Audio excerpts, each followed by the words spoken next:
Salut Clément, Bonjour Pablo. merci d'avoir accepté mon invitation. Clément, tu es spécialiste en mobilisation citoyenne et tu viens d'écrire justement un manuel de mobilisation électorale et citoyenne, du coup, qui s'intitule N'allez plus seulement voter, avec seulement entre parenthèses et un point d'exclamation à la fin. C'est aux éditions VA pour valeur ajoutée, hein, pas pour valeurs actuelles. Tu essaies de donner point par point la recette magique pour une mobilisation réussie. Et si tu as écrit ce livre, c'est que tu penses qu'il y a urgence, tu le dis dans l'introduction, l'urgence de la présidentielle 2022.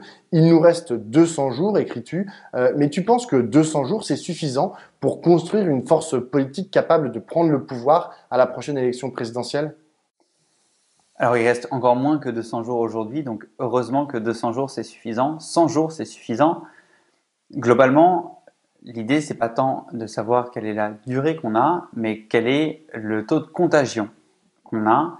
Le propos de n'aller plus seulement voter, c'est de mettre le pied à l'étrier de la politique à un maximum de personnes et que elles-mêmes mettent le pied à l'étrier du militantisme à un maximum de personnes. Et du coup, sur ça, ça peut avoir une progression assez proche du Covid. C'est vraiment un phénomène de viralité. Mhm. L'idée que personne n'est le dernier maillon de la chaîne, à moins d'être contacté la veille de l'élection. Tu Et parles d'exponentiel dans ton livre. oui, tout à fait. Même si c'est un modèle théorique, et on pourra en débattre, mais globalement, le propos, c'est de dire si tu t'ancres, toi, en tant que militant ou militante, dans la conviction que ce que tu fais n'est en rien exceptionnel et que du coup, tu peux aller chercher d'autres personnes pour militer avec toi le lendemain ou le week-end d'après, et que ces personnes-là vont t'aider à trouver d'autres personnes pour militer avec toi et aller voir des indécis et aller voir des abstentionnistes, etc. On peut effectivement mobiliser massivement par millions. C'est la puissance de la multiplication par rapport à l'addition. Alors justement, à qui tu t'adresses dans ton livre exactement? Est-ce que tu t'adresses juste à des gens qui sont convaincus d'être de gauche et des écologistes ou est-ce que c'est plus large que ça? Quand j'ai publié le livre, j'ai plusieurs amis qui m'ont dit tu as tort de le publier, tu partages des recettes ultra efficaces qui seront du coup disponibles à la droite et l'extrême droite. Ma conviction, qui tient vraiment juste de la conviction, c'est que c'est très difficile de créer une campagne d'enthousiasme virale quand on est avec un propos aussi étriqué, rabougri et triste que ce que propose la vision de la droite et de l'extrême droite aujourd'hui. Et d'ailleurs, en fait, les exemples que je prends en introduction ne sont que des exemples où il y a eu une organisation de la base militante et un souffle d'espoir, de progrès, d'alternatives, de changement qui ressemblait à de la gauche. Et je dis ressemblait à de la gauche puisque dans les exemples, il y a quand même Macron et Obama. Donc, ça ne veut pas dire que ces outils-là sont exclusivement utilisables par des gens qui ont des intentions sincères de changements radicaux. Mais en revanche, on le voit chez Sanders, on le voit chez Mélenchon en 2017 dans certaines applications de sa méthode de militantisme, et on le voit chez Alexandria Ocasio-Cortez et l'ensemble de la gauche progressiste américaine.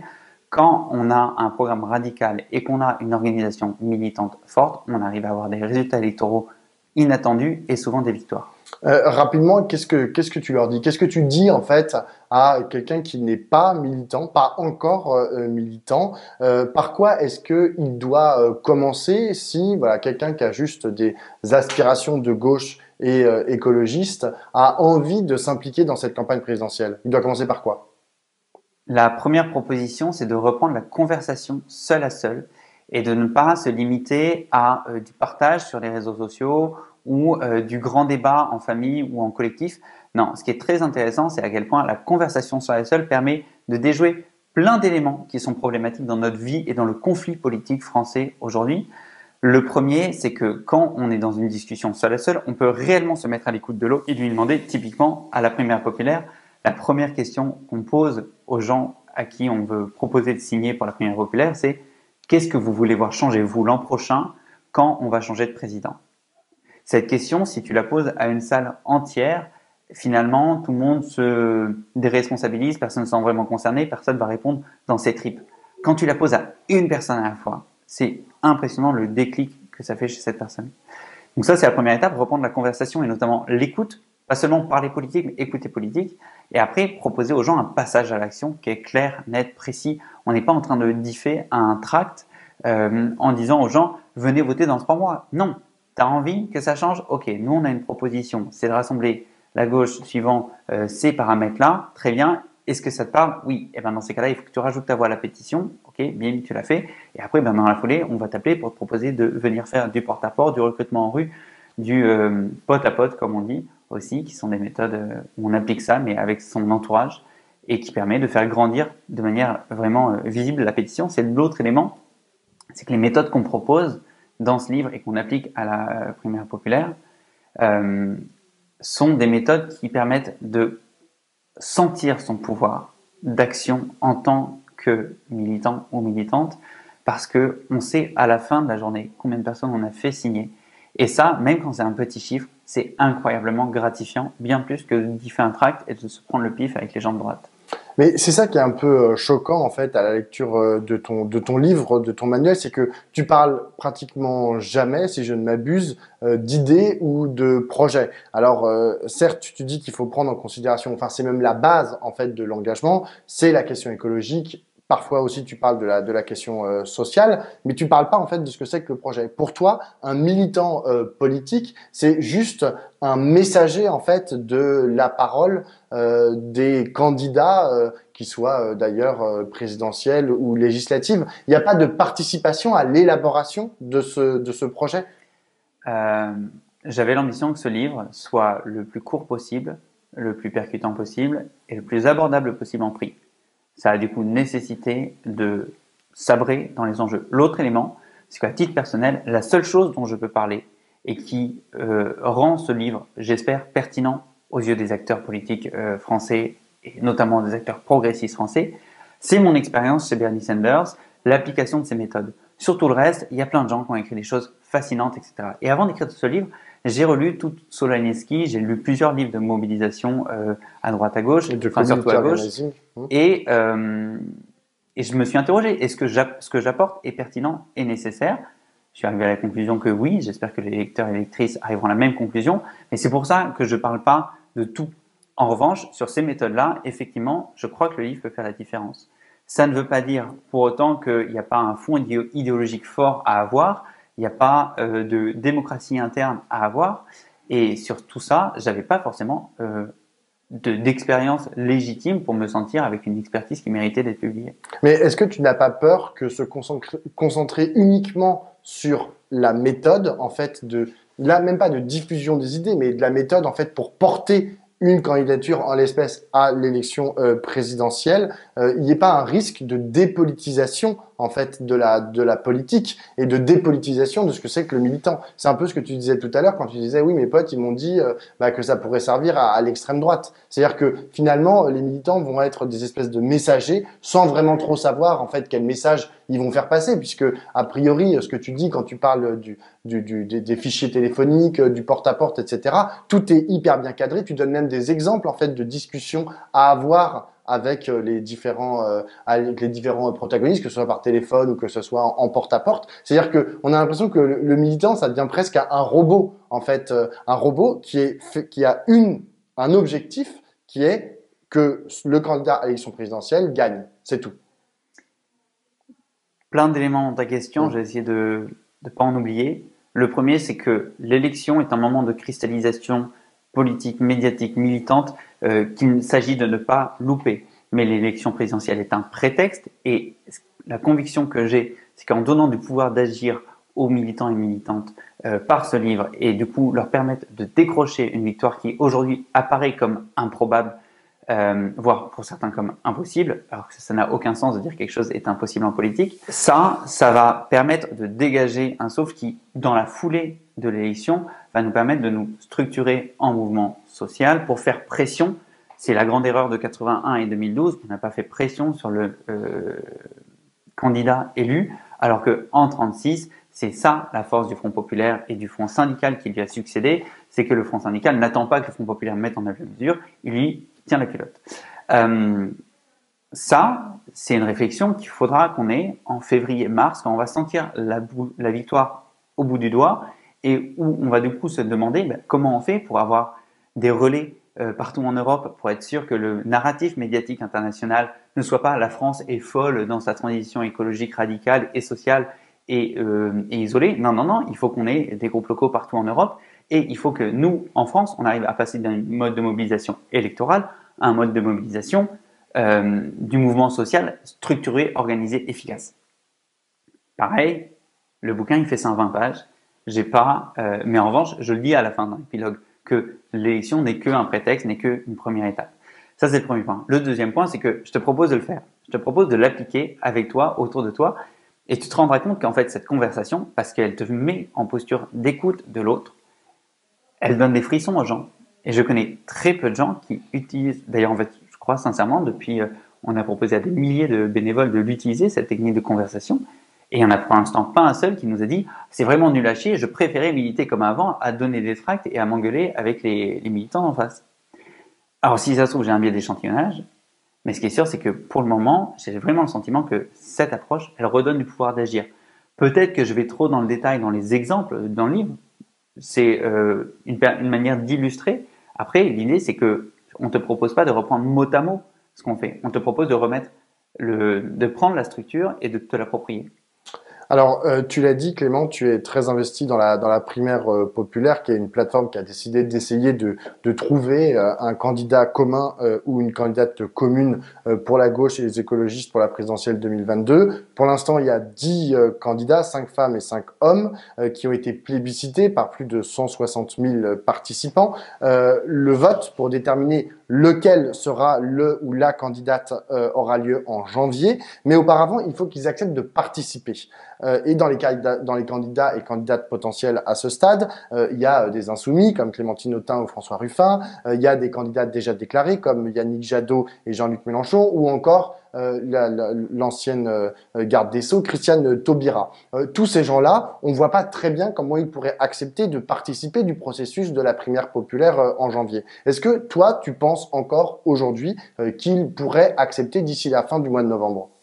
La primaire populaire part d'un constat simple. Le mode de scrutin de la présidentielle joue contre nous.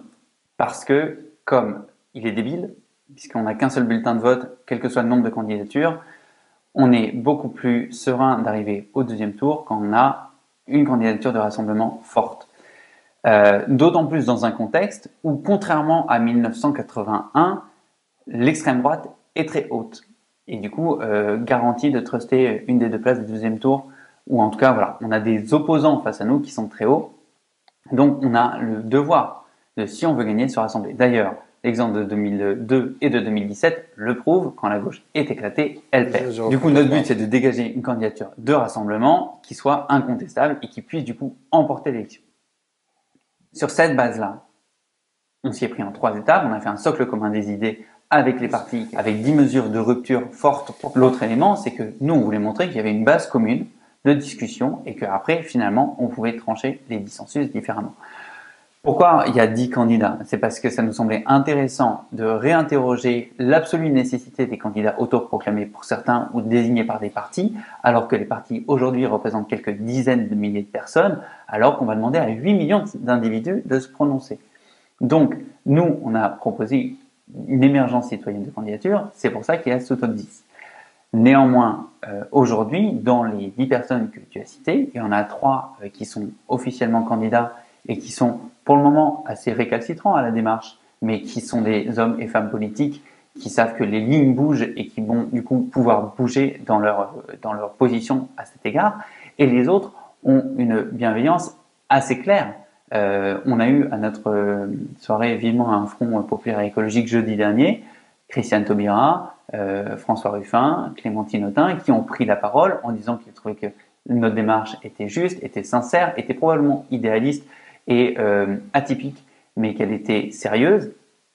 Bah, à partir de là, faisons bouger les lignes. Mais c'est pas parce qu'ils vous regardent c'est pas parce qu'ils ont un regard bienveillant envers vous qu'après, au moment où il va falloir véritablement participer ou ne pas participer à votre vote, au vote de la primaire populaire, ça ne veut pas dire qu'ils vont y participer. Ça ne veut pas dire qu'ils vont dire oui. C'est-à-dire qu'ils peuvent être bienveillants jusqu'au moment où ça va demander de l'implication de leur part. Tout à fait. Et l'idée, c'est pas de forcer la main à quelqu'un qui ne veut pas être candidat à être candidat. En revanche, le simple fait que ces gens-là aient émergé dans la proposition citoyenne et été parfois plus plébiscités que les candidats officiellement déclarés est intéressant dans le rapport des citoyens aux candidats. L'autre élément, c'est que oui, effectivement, notre but, c'est de façon de réduire le nombre de candidatures et que c'est pour ça qu'en ce moment, on interpelle largement Anne Hidalgo, Yannick Jadot et Jean-Luc Mélenchon pour leur proposer de se départager dans la primaire, avoir des gens qui sont proches de chacun de ces candidats-là, qui sont déjà proposés par la plateforme et qui sont du coup plébiscités par les citoyens qui ont participé, citoyens et citoyennes qui ont participé au processus. Ça ne peut être que aidant. Ils prendront le rôle qu'ils veulent prendre pour aider à une convergence qui nous permettra de enfin sortir Macron de l'Élysée, éviter l'extrême droite et faire passer au pouvoir un gouvernement réellement sincère sur l'écologie et le social, capable de changer concrètement la vie des gens. C'est ça le seul enjeu, le reste c'est de la tambouille politique. Oui, mais justement, est-ce que vous n'avez, en parlant de tambouille politique, est-ce que vous n'avez pas peur de vous faire manipuler par les uns ou par les autres? J'entendais encore ce matin ou hier soir Anne Hidalgo qui disait que Jean-Luc Mélenchon n'était pas de gauche, que vraiment il était sorti du cadre républicain ou je ne sais quoi. Jean-Luc Mélenchon, on le voit mal se rallier à Anne Hidalgo. Donc, est-ce que vous n'avez pas peur que les uns et les autres utilisent la primaire populaire? Toi, tu dis pour départager, mais en fait, si tu te places du point de vue de Jean-Luc Mélenchon ou d'Anne Hidalgo, pour tuer leur adversaire politique. Plusieurs éléments de réponse. Le premier, c'est que, quelles que soient les postures affichées de Yannick Jadot, Anne Hidalgo et Jean-Luc Mélenchon, 70% des sympathisants de gauche aujourd'hui veulent une candidature de rassemblement. Si on n'est pas 70% de plusieurs millions de personnes sur la primaire populaire aujourd'hui, c'est seulement parce que les gens n'ont pas entendu parler de ce processus-là qui a souffert d'une omerta médiatique assez large durant plusieurs mois. Ça commence à se briser, d'ailleurs ça se voit dans le nombre de signatures qu'on engrange tous les jours. On s'est appuyé quasi exclusivement que sur nos petits bras, notre force militante qui était certes croissante mais encore en émergence pour aller trouver des nouveaux signataires. Aujourd'hui, clairement, les relais médiatiques facilitent ça. Donc, notre proposition, elle n'est pas à ce point idéologique ou dogmatique, je veux dire, elle n'est pas dogmatique, notre proposition. Notre proposition, elle est juste dans la réaction à une aspiration populaire, qui pour le moment, effectivement, n'a pas encore rencontré parfaitement la primaire populaire. Mais si 70% des gens qui veulent une candidature de rassemblement à gauche viennent voter à la primaire en janvier, on aura des millions de votants qui vont légitimer ce truc-là. Ouais, mais si je puis me permettre, en fait, je pense que tu fais une erreur d'analyse. Quand tu dis il y a 70% des gens à gauche qui veulent une candidature commune, je pense que si, et peut-être que à l'intérieur il y a beaucoup d'insoumis, admettons qu'il y ait 70% d'insoumis qui veulent une candidature commune, ils veulent une candidature commune derrière Jean-Luc Mélenchon. Et c'est la même chose au Parti Socialiste. Ils veulent aussi une candidature commune, mais par contre, ils ne la veulent pas derrière Jean-Luc Mélenchon. Ce qui, en soi, est un problème. Il y a un problème de périmètre, en fait, à cette candidature commune. Il y a un problème, effectivement, et le Front populaire, avant d'exister, semblait impossible, et le Conseil national de la résistance, avant de rassembler la résistance des communistes jusqu'aux gaullistes, semblait impossible. Je te dis pas qu'aujourd'hui, le narratif médiatique, c'est que c'est simple ce qu'on propose, ça se saurait. Après, s'il faut une seconde guerre mondiale, ce qui est dit en politique, c'est de se battre pour ce qui n'est pas déjà gagné. Ça ne sert à rien, sinon c'est la gestion de se battre pour ce qui est déjà gagné. Nous, on se bat pour ce qui n'est pas encore gagné, c'est-à-dire un rassemblement des forces progressistes, écologiques et sociales pour sortir Macron de l'Élysée et gagner avec un vrai programme de changement. C'est tout. Il y a un truc... L'autre élément très important, c'est que le mode de scrutin qu'on propose, qui est le vote à jugement majoritaire, permet de ne pas être dans une dualité de tu gagnes, tu perds, ou tu gagnes, tu es écrasé, tu es tué. Et si, lors du scrutin, les centaines de milliers de votants, et peut-être millions, considèrent qu'une des candidatures est majoritairement à rejeter dans la mention qu'il lui affiche, au moins ce sera clair. Mais ce ne sera pas Jean-Luc Mélenchon qui a tué Anne Hidalgo ou Anne Hidalgo qui a tué Jean-Luc Mélenchon. Ce sera les citoyens qui se seront exprimés et qui auront mis à certains excellents, à d'autres très bien, à d'autres passables, à d'autres à rejeter. Donc, en fait, ce qui est intéressant dans le mode de primaire qu'on propose, c'est qu'ils ont fondamentalement même pas besoin d'avoir envie d'y participer pour y participer, puisque participer à la primaire ne change rien à la logique de campagne, puisque les citoyens, via le vote à jugement majoritaire, peuvent s'exprimer sur toutes les candidatures et n'ont pas à forcément en choisir une plutôt que l'autre dans une dualité binaire assez abscon. Alors, tout à l'heure, tu en as parlé, ce qui rejoint tous ces candidats, ce qui fait le socle en fait de votre primaire populaire, c'est ce que vous appelez le socle commun de défense de valeurs communes. Moi, je trouve que la primaire populaire communique relativement peu en fait sur ce socle commun. Est-ce que du coup, la primaire populaire, c'est juste un outil stratégique, mais qui n'a pas vocation en fait à faire véritablement de la politique sur les idées.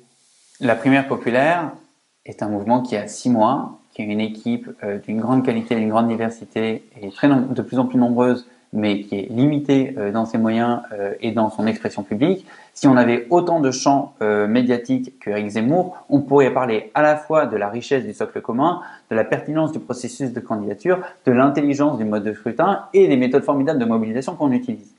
Il se trouve qu'on a très peu de fenêtres de tir médiatiques et du coup, on explique, et d'ailleurs ce qu'on fait aujourd'hui quand on interpelle des candidats en sit-in devant leur QG, on explique que le péril imminent, c'est de se retrouver avec un droite extrême droite au deuxième tour. Néanmoins, ça n'empêche que ce travail-là, du socle commun qui a été mené par l'équipe politique de la primaire populaire, avec 13 partis de la gauche et de l'écologie, sur la base d'une quinzaine de rapports de la société civile qui sont sortis au cours des 5 dernières années, qui vont du pacte pour un pouvoir de vivre à plus jamais ça, en passant par les propositions des Gilets jaunes, les propositions de la Convention citoyenne pour le climat, etc., sont un corpus politique riche que l'on porte avec fierté et sur lequel on communique de plus en plus. C'est juste qu'en fait, on n'a pas autant de largeur médiatique, d'espace que ce qu'on souhaiterait. Après, moi, typiquement, ce qui m'a convaincu dans la primaire populaire, c'est le mode de scrutin et la première mesure. La première mesure, c'est une refonte par une loi de transition agricole et alimentaire véritable de la manière dont on produit la nourriture et dont on s'alimente en France.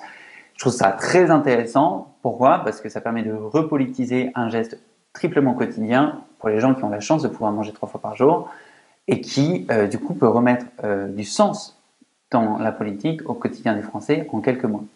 J'ai une dernière question, Clément. Est-ce que tu penses, aller dans la suite de la question juste avant, est-ce que tu penses que c'est vraiment un outil comme la plateforme de la primaire populaire qui peut changer la politique aujourd'hui? Parce que tu fais beaucoup référence dans ton livre à la fois à Alexandria Ocasio-Cortez, à Bernie Sanders en 2016 ou à Jean-Luc Mélenchon en 2017. Mais ce qui a fait leur succès, avant tout, à tous ces gens, c'est pas tant leur méthode que ce qu'ils ont réussi à faire politiquement. Jean-Luc Mélenchon, par exemple, en 2017, il n'y a pas eu de primaire pour qu'il arrive aussi haut au premier tour de l'élection présidentielle. Ce qui s'est passé, c'est qu'il y a eu une dynamique. Il y a eu une dynamique à gauche qui lui a permis d'écraser ses adversaires. Est-ce que c'est pas ça, en fait, que on est aussi en droit d'attendre en 2022, que tout d'un coup, il y ait autour d'un ou d'une des candidates, une dynamique politique et que la question se résolve non pas par le truchement d'une plateforme, mais par une dynamique politique. Il ne s'agit pas du truchement d'une plateforme, il s'agit d'une proposition de remettre le départage des candidats aux voix des citoyens qui vont devoir s'exprimer sur ces candidatures-là au 10 avril en leur disant on a un mode de scrutin qui vous permet de vous jauger les uns les autres sans vous suicider collectivement, prenez-le, départagez-vous, ça vous permettra notamment de clarifier. Mais le premier tour, c'est aussi fait pour ça. Le premier tour d'élection présidentielle, on pourrait dire, voilà, au premier tour, si toutes les voix vont vers Jean-Luc Mélenchon ou si toutes les voix de la gauche vont vers Yannick Jadot, eh ben, ce sera aussi un moyen de départager Yannick Jadot, Jean-Luc Mélenchon, d'Anne Hidalgo. Deux choses. Ce mode de scrutin est débile et il faut le marteler.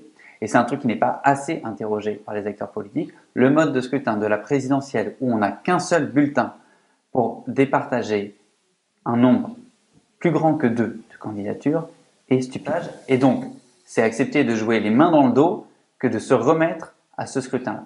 Le deuxième point, c'est que ça n'a pas marché en 2017.